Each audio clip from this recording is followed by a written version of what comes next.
రోకలితో తలపై మోది ఆపై స్టేటస్గా పెట్టుకున్నట. వాని సైకోయిజం ఏందో. రోకలి బండతోనట తలకాయ మీద కొట్టి మళ్ళీ అదే స్టేటస్ పెట్టినట. వాడు భార్యను చంపిండు. భార్య పైన అనుమానంతో హత్య చేసిన భర్త.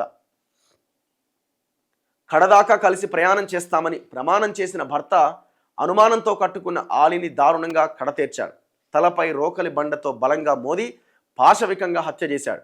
అక్కడే నిద్రపోతున్న పిల్లలు మేల్కొనడంతో అమ్మ పడుకుందని, మీరు నిద్రపోండి అని బయటకు వెళ్ళి తన భార్యను చంపేశాను అంటూ మొబైల్ స్టేటస్గా పెట్టుకున్నట. ఈ ఘటన హైదరాబాద్ బోరబండ పోలీస్ స్టేషన్ పరిధి రాజీవ్ గాంధీ నగర్లో సోమవారం రాత్రి జరిగింది. స్థానికులు పోలీసులు తెలిపిన వివరాల ప్రకారం వనపర్తి జిల్లా చింతకుంట గ్రామానికి చెందిన ఆంజనేయులు, నాగర్ కర్నూలు జిల్లా కొల్లాపూర్కు చెందిన సరస్వతి, ఆమె ఏజ్ 34 years అట. 2013లో ఇలా పెళ్ళైంది. కొన్నేళ్లుగా రాజీవ్ గాంధీ నగర్లోని అద్దె ఇంట్లో నివసిస్తున్నారు. వీరికి 12 ఏళ్ల కొడుకు, 9 ఏళ్ల కుమార్తె ఉన్నారు. ఆంజనేయులు కారు డ్రైవర్గా, సరస్వతి హైటెక్ సిటీ ప్రాంతంలోని కంపెనీలో హౌస్ కీపింగ్లో సూపర్వైజర్గా పనిచేస్తోంది. వీరి కుటుంబం ఆర్థిక ఇబ్బందులతో సతమతమయ్యేది.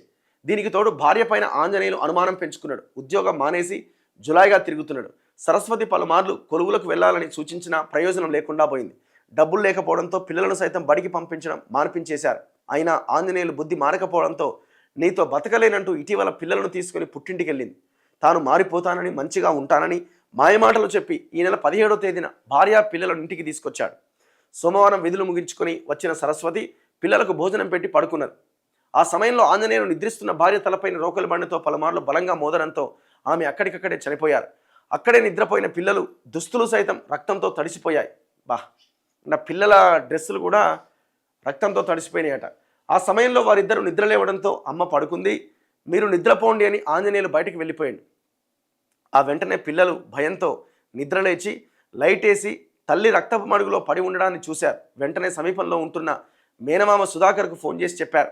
ఆయన అక్కడికి చేరుకొని 100కు సమాచారం ఇచ్చారు. భార్యను చంపిన నిందితుడు తన మొబైల్ స్టేటస్లో నా జీవితంలో సగభాగమైన నిన్ను నా చేతులారా చంపుకున్నా అని స్టేటస్ పెట్టుకోవడం గమనార్హం.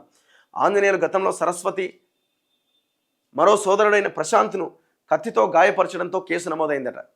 అట్లాంటి వంతో ఎందుకు పోయిందో, ఆమె కూడా ఎందుకున్నదో ఇంకా అంటే ఆమె తమ్ముడిని కూడా గాయపరిచిందట, సంపదాన్ని ట్రై చేసినట. నిందితుడు పరారీలో ఉన్నాడు.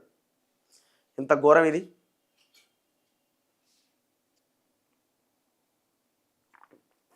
ఇగో ఆడట్లా ఉండి గీడేది వేధిస్తున్నాడని భర్త మెడకు చున్ను బిగించి హత్య చేసిందట. ఒకటే ఇబ్బంది పెడుతుందని మెడలో ఉన్న చున్ని తీసిందట, గొంతుకు బిగించేసి చంపేసిందట. మంచం కోడు తగిలి చనిపోయాడని నమ్మించే ప్రయత్నం చేసిందట. మంచం కాలు ఉంటుంది కదా, అది తగిలి చచ్చిపోయాడని నమ్మించే ప్రయత్నం చేసిందట. పోస్ట్ మార్టం నివేదికలో వెలుగు చూసిన భార్య నిర్వాకం. లేదు గొంతు బిసికి పడేసిరని రిపోర్ట్ వచ్చిందట. ఈమె పేరు కూడా పెద్దగా ఉందిగా, బ్రహ్మ జ్ఞాన ప్రసన్న అట. వామ్మో, ఆయన పేరు సుధీర్ రెడ్డి. నిత్యం తనను వేధిస్తున్నాడని భర్త మెడకు చున్నీ బిగించి హత్య చేసిందో ఇల్లాలు. తాగిన మైకంలో మంచం కోడు తగిలి చనిపోయాడు అని నమ్మించింది. అయితే పోస్ట్ మార్టం నివేదిక ఆమె దురాగతాన్ని బయటపెట్టింది. హైదరాబాద్ కూకట్పల్లి ఠాణా పరిధిలో ఈ ఘటన జరిగింది.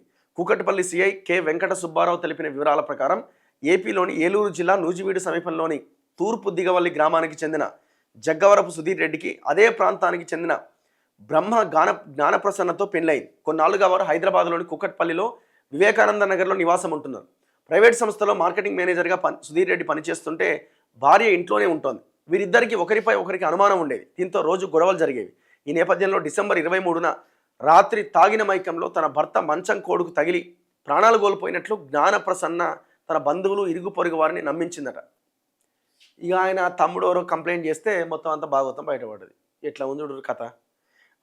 అన్నింట్లో ఆర్థిక వ్యవహారాలు, అనుమానాలు, అక్రమ సంబంధాలు ఇవే మొత్తం ప్రాణాలు తీసేస్తున్నాయి.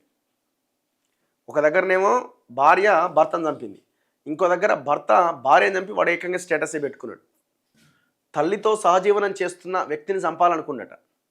కొడుకు తల్లితో ఒక ఆయన లివింగ్ రిలేషన్లో ఉన్నాడట, సహజీవనం చేస్తున్నట. వాడిని చంపాలనుకున్నట. వాడి మీదకి కత్తిసిరేసిందట. కత్తిసిరేస్తే తల్లి అడ్డం వచ్చిందట. తల్లి అడ్డం వస్తే ఆమె కంట్లోకి దిగిందట కత్తి, గాయాలై చచ్చిపోయిందట. మేడ్చల్ మల్కాజ్గిరి జిల్లాలో దారుణం. ఆలస్యంగా వెలుగులోకి వచ్చిన ఘటన, 2 అరెస్ట్ అయ్యారట. ఎంత ఘోరం చూడండి. ఇంకో దగ్గరనేమో భార్య భర్తను చంపింది. గొంతుకు చిన్ని బిగించి భర్త హత్య. యాక్సిడెంట్గా చిత్రీకరించిన భార్య కూకట్పల్లిలో జరిగింది. ఆంధ్ర వాళ్ళ ఇల్లు. కారణం ఏంటంటే ఊక తాగొచ్చి కొడతా ఉన్నాడట, ఇబ్బంది పెడుతుండు, వేధిస్తుండని అమ్మ ఇటు సస్తనే అయిపోద్దని చంపేసింది. ఇంకో దగ్గర భార్యని రోకల్ బండతోని పిల్లలు చూస్తుండగా, పిల్లలు వండుకుంటే రోకల్ బండతో కొట్టి చంపేసిండు. పిల్లలు లేచి ఏమైందంటే అమ్మ వాడుకుందని చెప్పిండట. వాడు బయటికి వెళ్ళిపోయి ఏకంగా స్టేటస్ పెట్టుకుండు, నేను నా లైఫ్ పార్ట్నర్ని చంపేసిన అని.